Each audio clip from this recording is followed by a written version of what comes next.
ourselves. That's right. Because of the teaching Apostle. and the trainings of our slave master, who put one of us against the other. Dr. Elijah Muhammad was a very powerful little man. The slave master and all of his children are none other than the devil. This is a revolutionary movement.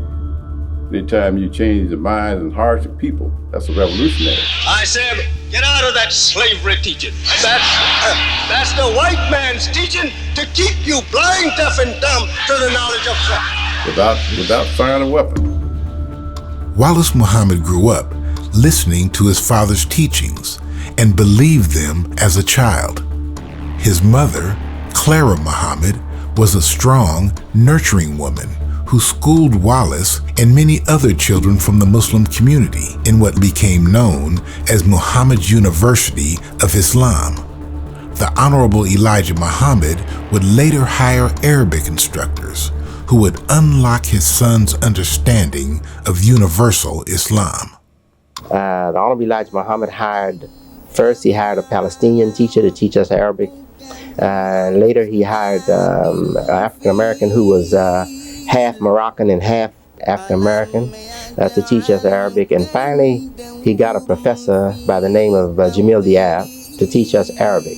And he was allowed, strangely, to also, while teaching Arabic, to introduce some of the history of Islam as seen through the eyes of outsiders. That put myself and other of our students who were in our class there, put us in a good situation to begin reading the Quran in the original language of Quran in Arabic.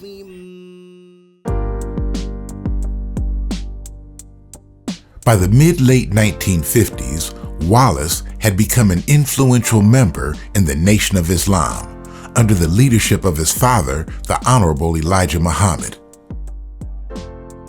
The organization's reach had spread to cities and towns across America.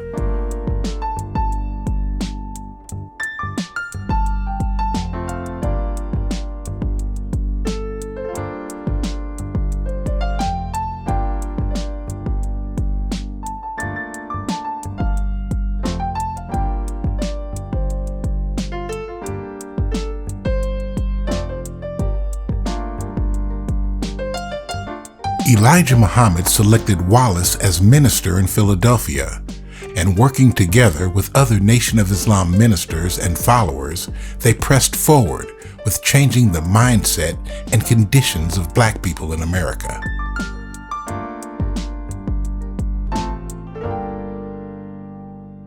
There is no one that needs help as great as the American so-called Negro. As the Nation of Islam continued to grow, so did Wallace's knowledge and understanding of al-Islam, and he was being noticed. I first met him in 1958. He was on a tour of the East Coast, he and Malcolm. And during this tour, Minister Malcolm used to open the meeting up for Minister Wallace Muhammad, who was the main speaker. And listening to him and getting a feel for what he was saying, he was different from any other minister, deeper and more religious. And he dealt more with the message of Quran. As Wallace continued studying Arabic and the Quran, his relationship with some Nation of Islam members, including his father, would become strained. Wallace would eventually be suspended from the organization. With a family to support, he worked to make ends meet, while never giving up his relentless study of al-Islam. One of Wallace's Islamic mentors and friends was Dr. Ahmed Sakr. I was in touch with his father. He invited us when we established the MSA of US and Canada, and invited us to his house. And we went there to Elijah Muhammad. We had dinner with him and his family.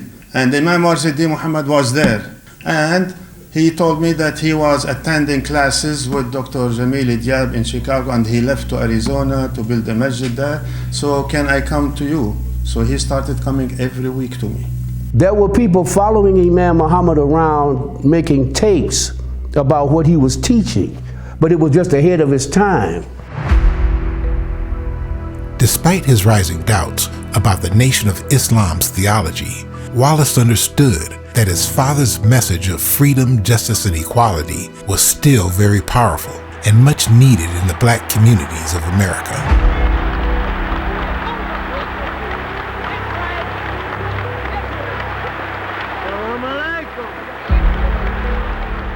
Minister Wallace Muhammad's idea was that as long as the Honorable Elijah Muhammad was the leader, he felt that he should not interfere with his leadership.